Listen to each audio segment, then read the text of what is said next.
Joe Review, you're watching United by Pop TV, and I'm joined by Orlagh Collins. How are you? I'm really good. Yeah, good. Lovely to be here. Thank you. Such a sunny day. Such an eerily sunny February. I know, it's mental. It was snowing last year. It's crazy. And very hot in this room.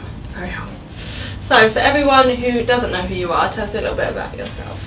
So I am, as you can probably tell, I'm Irish, Yeah. but I have lived in the UK for quite some time, really on and off since university. I only started writing properly in 2015. It's been an adventure. I know I love it. I feel quite grateful to be able to do it.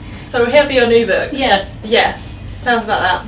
So, All the Invisible Things is the story of Betty who returns to her childhood home in Camden, and it's really about her friendship with the boy across the road, Pez, and them picking up again at 16, and really it's about her learning to be herself and to embrace everything that she feels. How easy was it to kind of like get those difficult subjects across in a book? It's a good question, actually, and it was a challenge to weight elements of the book correctly. Initially, I actually wanted to write this story from Pez's point of view. Oh, okay. But invariably it went a little dark, and quite rightly, I think Hannah, who's my editor, wanted to position it from Betty's POV. It was important to me that it was realistic but also warm. The book is basically about just the journey of being a young person and kind of developing who you are and finding out who you are.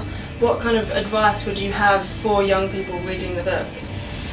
Oh, it's one of those things, isn't it? I think it's easy to say this as with the benefit of adult hindsight, but yeah. I think one of the things that you just don't know and you can't know when you are a young person is actually just how lovely you are as you are, and to share, because most of the time when we do share we realise that we are not as different or as alone as we thought we were. What's the one thing that you hope the young LGBTQ community kind of take away from this? Is it to be yourself and kind of like reach out to others? More than anything, I think it's to really understand that your feelings are real and they ought to be respected, and again it plays back to that thing, but it's to understand that how you feel and how you are is important and valid. If you were invisible for a day, what would you do? I'm tempted to say I get on a flight to Bora Bora or somewhere. Nice. But actually I think, to be honest, now I'd like to think that I'd do something responsible, like go in and cause some Brexit chaos in Westminster. Yeah. That would be good. Something. We can have like a fun one and then do something. Okay, so some pranks and maybe a sort of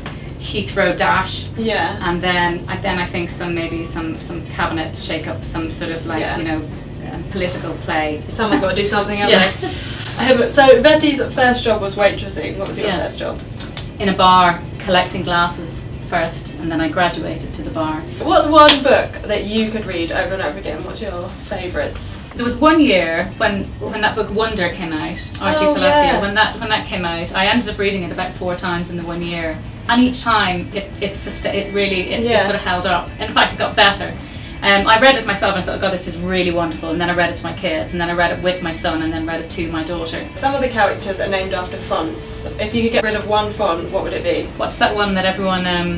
I know what you're going to say, I think. Yeah, there's one that... Is it Comic Sans? Yeah, with the one that's like childish, sort of like self-consciously playful. Yeah. Lastly, what advice would you give to young readers trying to start to write? Sit in the chair, stay there, and try and get to the end. I think honestly, it's really hard, it's really tempting and really easy to keep reading back over what you've written and to be really critical. But if you just try and keep going, and then once you've got something tangible, then you can get in and make it better, and just really give yourself a huge amount of room and understand. And it's so liberating when you really get it, that it does take time, unless you're really lucky and not like me, it does take time to get it good.